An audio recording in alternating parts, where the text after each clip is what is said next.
Ouch. He thought that was so funny. He told that quite a few times. I thought it was pretty funny too, coming out of a 4-year-old. You know, when your kids start to do things like people, you know.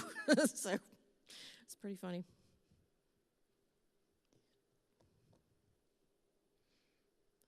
Josiah, we almost ready? Okay.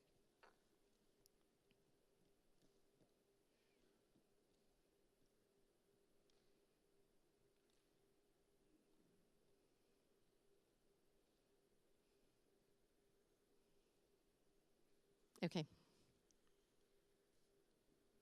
Well, our next quick take speaker is Dr. Jim Sells from Regent University. He is the professor and the Hughes Endowed Chair of Mental Health and Christian Thought at Regent. He co-directs the Charis Institute, whose mission is to conduct research and develop resources for couples, families, and the church. He co-authored Family Therapies, A Christian Appraisal, Counseling Couples in Conflict, Beyond the Clinical Hour, and Ministering to Families in Crisis. Welcome, Jim Sells.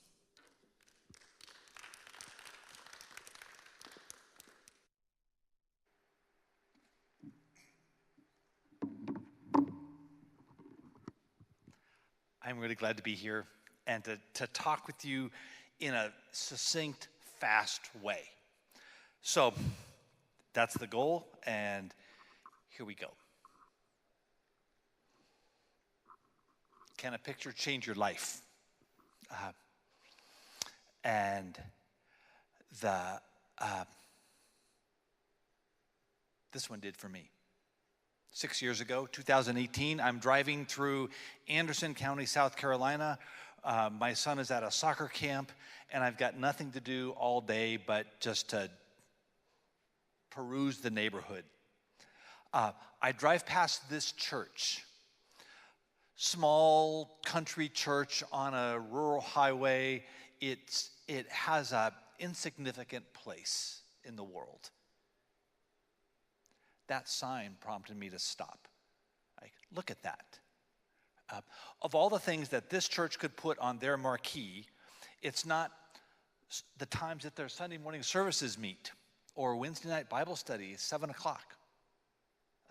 They knew that the farmers and the truck drivers and the people who live in this rural community, if we're going to reach them, let's put this sign up. If you're having pain with your children, if there is suffering going on in your home, come here. We can help. That was a marquee moment for me, and it changed the way then I thought, there's things happening here and happening all over the country around churches and care. And it's not because I think the pastors at South Point had this brilliant insight from attending a seminar. It's because there are people in their church that were expressing need. And let's do something. I have never spoken to them, but just the surmising here around, we can help. The help has been demonstrated throughout much of our seminars, statistically, graphically. This one is of serious concern to me. This one is youth and the emerging trends around mental health needs among adolescents. And you can see the sharp curve that it's creating over the past 10 years. That tells me that's the rabbit going through the snake.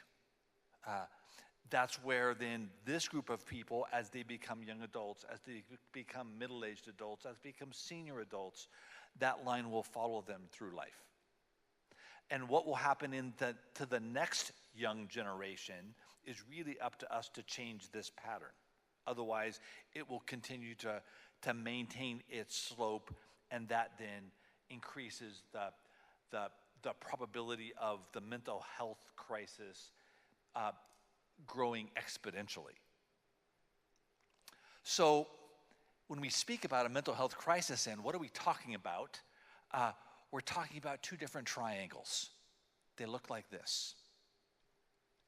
On the triangle on the left, the need, and we've spoken a little bit of it, but here's what it looks like visually. The top are those folks with serious mental illness. The middle are those folks with functional need. And the bottom is the big group of people that just have pain. Everybody gets referred through their pastor or directly to a clinician. We go to the top of the triangle on the treatment side. The church is relatively under-involved in providing much care, but referral is the most frequently used word in church care. So that's why the mental health crisis is the mental health crisis, because we have the full population going to care with a very small portion of the professional group of clinicians. So that has created this untenable situation. This is one of my favorite pictures right here. We can't get there from here. We need to go left, but it's a right turn only intersection. And how we are trying to get to that spot is impossible in our current system. We need a different road, which is really what this whole conference is about. It's about that picture, and that the path we're on, the road we're on, does not get us there. So let's think then about what are direct solutions that we are all talking about, but I think we'd like to jump into them in a real brief way. There are 8 churches in every zip code, on average. That means that the church is the only institution, other than the government, that has a ubiquitous presence. They're everywhere. And not only are they everywhere, the church has both people and a historic mission of care. I mean, there are 7-Elevens in every neighborhood too, but the 7-Eleven mission statement does not include let's care for those in pain. So the church has that unique place. But here's some of the data that's interesting. This one is a survey of 2,000 pastors asking the question, a community of believers supporting one another is one of the best ways to address mental health need in the church. That's when a statistician sees that proportion, that means everybody.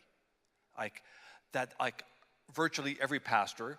This is 2,000 pastors responding, and the blue and the orange are the agree and strongly agree. So the yellow, blue, and green, those are almost insignificant responses. You almost want to say that few of a response, they must have misunderstood the question. However, the next slide is equally telling.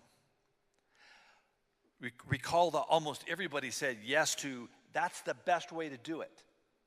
The next question, are you doing it? And that's almost like a yes or no question. So you can take the part in the middle one that says sort of yes and sort of no, undecided. Well, it's kind of hard to be undecided about that one. So really, though, the yellow one probably doesn't exist. The yellow one more likely is a no. And you have the majority of people, the majority of pastors saying, we're not doing this. So look at the difference. Go back to the previous slide. Yes, this is the best thing we should be doing. And the next slide then, but we're really not. And that's the purpose of this conference. That's the problem that we're seeking to address. So one more slide. Recall how the arrow went all the way up to the top. This is what we want to be able to produce in churches.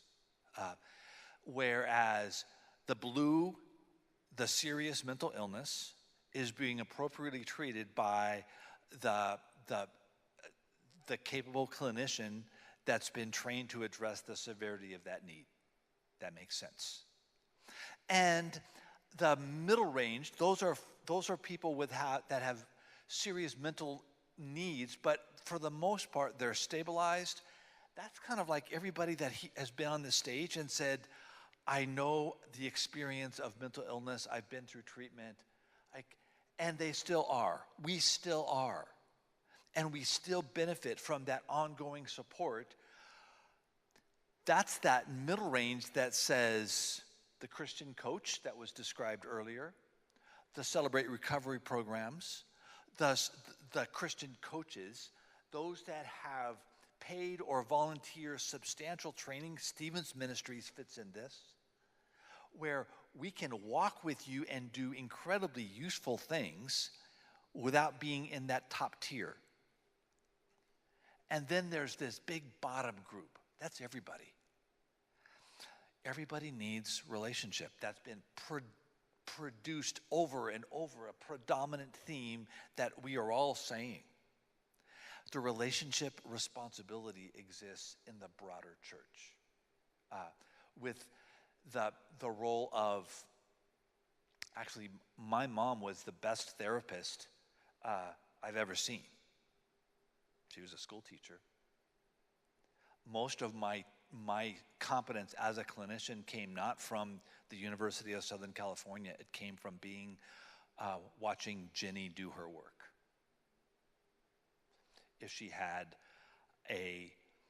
she would say, Jim, when I went off to be a single adult, always have a dessert in your freezer, because you never know who's going to come over and you need to be able to serve them instantly. So she had a coffee pot, she had a frozen dessert, and she had a kitchen table and a Bible. She didn't have a degree in clinical psychology. That's what is needed in terms of the church developing, training, supporting. Next slide. This is where we're going. You can see a program being developed. It's called the Church Cares, and it's explained in part through Beyond the Clinical Hour, which came out earlier this year, and in part also Helping Families in Crisis, which also came out this year, and another book that is described that we are working on that will be out early next year around how the church can do this. You're welcome to use the QR code there if you would like to get the book. And by the way, this is if you use that the IVP event, there's a 30% discount, which is basically then you're getting the book at my cost, and I'm glad to extend that to you. Please order it and use it. It's meant to be the manual side of what we're trying to accomplish in the Church Cares, and you're welcome to go to that link and participate, join. We have pastors' trainings that are going on a couple of times a month. One was occurring today online, and we are training churches to accomplish this task of how to prepare your congregation to be able to minister to that lower level of everybody. And I take great delight in being able to be here, share with you some of the things that we are doing, and there is also on that, many of the people that are here have been kind enough to give us what they have. So I've become a bit like a librarian, where I am taking all these resources, not the books, but the products that they create, the videos, the trainings, the examples, the survey forms, the worksheets, all that is loaded up into our website for churches to use. So that's becoming the clearinghouse where churches can do the things that they are doing to address the mental health need. And you can reach me through there or jsells@regent.edu.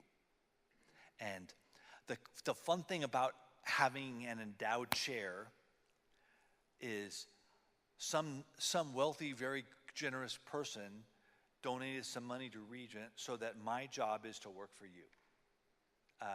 I teach one class a semester and I build resources for the church. So it's like, I'm not trying to sell you anything. I just said the book. I'm not trying to I'm getting paid very generously. Thank you very much. So I work for you around how you can dedicate your resources to meet the needs within your church community.